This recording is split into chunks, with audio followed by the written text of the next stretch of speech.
নমস্কার, snack family ব্লকে সবাইকে স্বাগত জানিয়ে আবার একটা আমাদের মা মনসা পুজোর ভিডিও শুরু করলাম। দেখো বাড়ি রং টং হয়ে গিয়ে এবার প্যান্ডেলের বাঁশ টাস ফেলে দিয়ে গেছে। এবার আমাদের বাঁশ টাস পোতে হবে।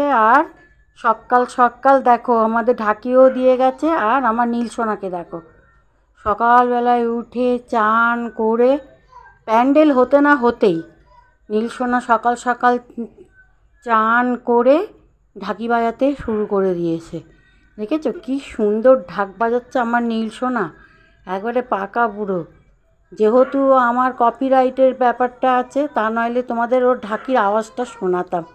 কি সুন্দর ঢাকি বাজাচ্ছে, তাল দিচ্ছে দেখেছো, মনে হচ্ছে না একটা বড় মানুষ ফেল ঢাকিওয়ালা। আমাদের তিতাম যাবে এখন, ঠাকুর এসছে, তিতাম যাবে আমাদের এখন ঠাকুরকে আনতে। এই যে যাচ্ছে একটু তিতাম, আমাদের রাস্তার থেকে মা মনসাকে বরণ করে আনতে হয়, তাই তিতাম কুলো মাথায় নিয়ে মা মনসা বরণ করে আমাদের এখন আসছে বাড়িতে মায়ের মন্দিরে আসবে। দেখো রাস্তায় মা মনসাকে বরণ করছে, সামনে আছে ব্যান্ড পার্টি আর আমি আছি পেছনে, মাঝখানে আছে মা মনসা, তারপরে আছে তিতাম আর আমি আছি তিতামের পেছনে শঙ্খটা বাজাচ্ছি।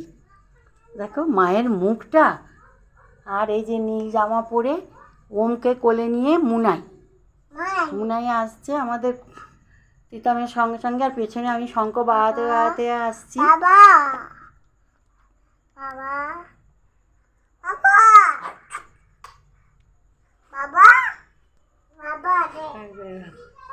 এত সুন্দর মায়ের মুখটা হয়েছে, মায়ের মুখটা এত সুন্দর হয়েছে মানে বলার মতো না। করতে করতে তিতাম কুলো মাথায় নিয়ে মাকে বাড়িতে আসছে। এই যে এসে গেছি, আমরা প্যান্ডেলের সামনে এসে গেছি। এবার মা ঢুকবে প্যান্ডেলের ভেতরে ঢুকে তারপরেতে মন ঢুকবে। এই প্যান্ডেলেতে আটকে গেছে, প্যান্ডেলে এবার আটকিয়ে গেছে। প্যান্ডেলে না, আমি বলেইছিলাম লোকটাকে যে কাপড়টা এরকম রয়েছে। লোকটা আমাকে মনে হয় প্যান্ডেলওয়ালা বললো, না বৌদি ওই একটুখানি লাঠি দিয়ে তুলে দিলেই ঠাকুর ঢুকে যাবে ভেতরে। তা যাই হোক, এখন মুনাই একটা লাঠি আনতে গেছে ভেতরে। এই যে এখন মুনাই একটা লাঠি নিয়ে এই কাপড়টাকে একটু তুলে দিচ্ছে। এবার আমাদের ঠাকুরও ঢুকে যাচ্ছে আস্তে আস্তে করে। দেখো কি সুন্দরভাবে মায়ের মূর্তি ঢুকে গেল। এই যে আস্তে আস্তে করে ঢুকে গেল। দেখো এত সুন্দরভাবে মায়ের মুখটা হয়েছে। এখন খুব সুন্দরভাবে আমাদের মায়ের, দেখো তিতামও রয়েছে ভেতরে। এখনো আস্তে আস্তে ঢুকে গেল মায়ের মূর্তি।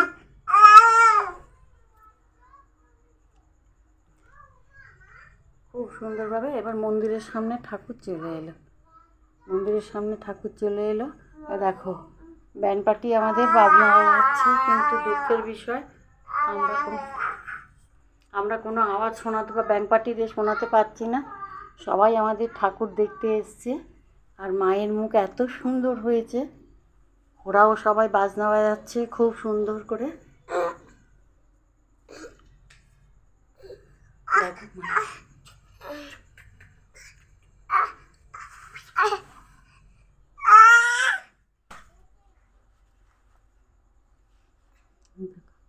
তিতাম আর একবার করছে, মাকে বরণ করবে মন্দিরে। যে তিতাম আর একবার বরণ করে নিল, 3 বার ঘুরে নিল মায়ের চারপাশে, 3 বার ঘুরে এবার ও কুলোটা জ্বালাবে।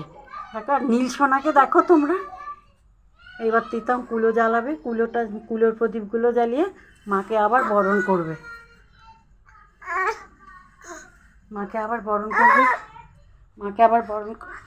এই দেখো ব্যান্ড পার্টি, দেখো ওম এখন তিতামের কোলে মাকে বরণ করছে। এবার মুখ সুন্দর হয়েছে, ছিল এখন কিন্তু পারলো না, আবার ওমকে দিয়ে নিল কোলে।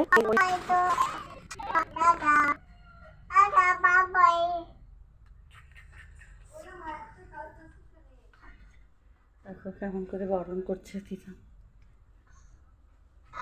তিতাম বরণ করে নিল। এখন ব্যান্ড পার্টিওয়ালাও বাজনা বাজাচ্ছে। এখন দেখো এত সুন্দর করে বাজনা বাজাচ্ছে ভ্যান পার্টিওয়ালা, কিন্তু দুঃখের বিষয় তোমাদেরকে জানাতে পারছি না।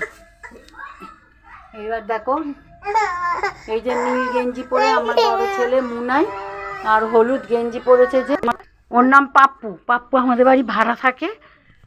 আর ওইখানে হচ্ছে এই যে সাদা গেঞ্জি পরে এ হচ্ছে আমার বোনের মেয়ের বর আর কি, আমার বোনঝির বর, ওর নাম হচ্ছে দীপঙ্কর।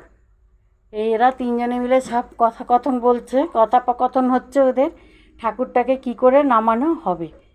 আর পিছন দিকেও দুজন আছে, ওদেরকে দেখাতে পাচ্ছি না। যাই হোক, এবার ওরা ঠাকুরটা এবার নামাবে, ঠাকুরটা নামিয়ে নেবে।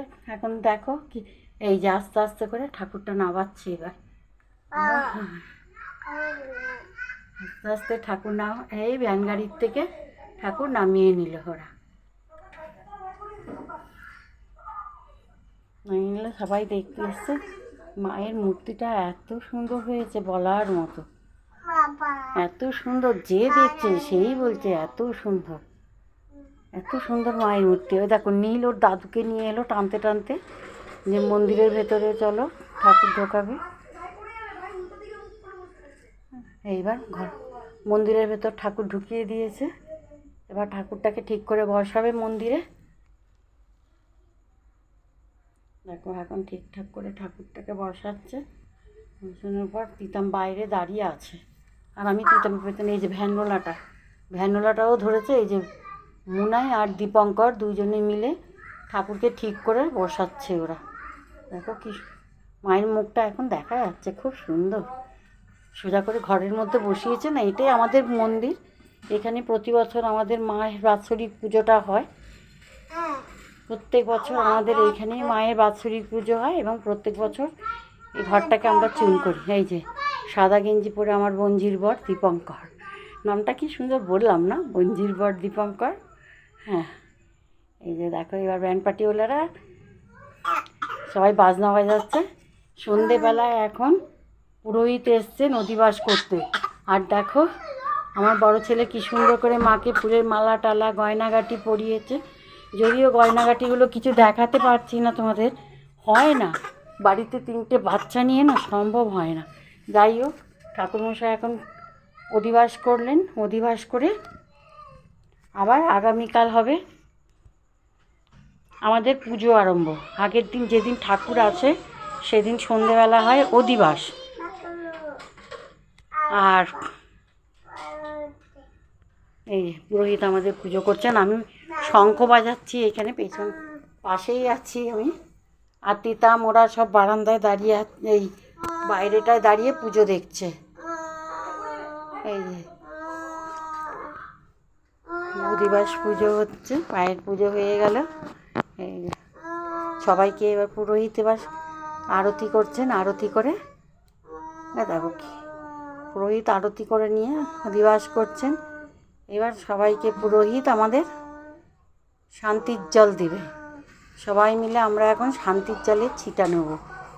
দেখো এই যে পুরোহিত সবাইকে শান্তির জল দিচ্ছে। এই যে এই আমার বোন কাসর বাজাচ্ছে, আমার বোন ছোটো বোন এসছে, আমাকেও দিলেন পুরোহিত, সবাইকে দিলেন। তাহলে এই পর্যন্ত রাখি, ঠাকুর আসা থেকে অধিবাস পর্যন্ত দেখালাম, পরে আবার তোমাদের সঙ্গে দেখা হবে।